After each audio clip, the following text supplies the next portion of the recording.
I talked earlier about trying to write while thinking about the emotional life of children.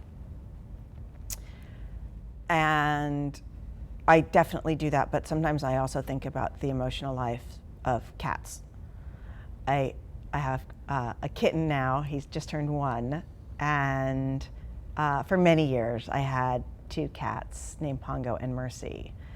And when Pongo and Mercy were young, so really back in the olden days, they had fleas and worms and all kinds of gross kitty ailments because they were rescue cats.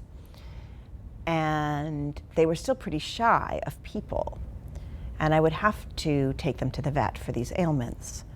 So what I would do is I had a cat carrier. You know, you have to take a cat in a box to the vet. You can't just carry them freestyle. And then they would start to cry.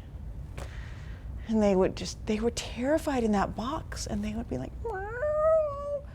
And my heart would sink because I loved them and I had just betrayed them by wrapping them in a towel and shoving them in a dark box. And now I was just going to take them outside to the terrifying veterinarian.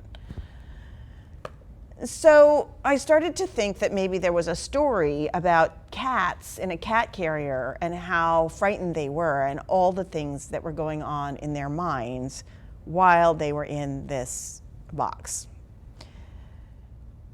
And pretty quickly that turned into 3 toys who had been shoved into a backpack.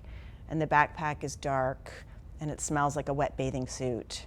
And they've been packed in the night while they were asleep, so they wake up in this backpack.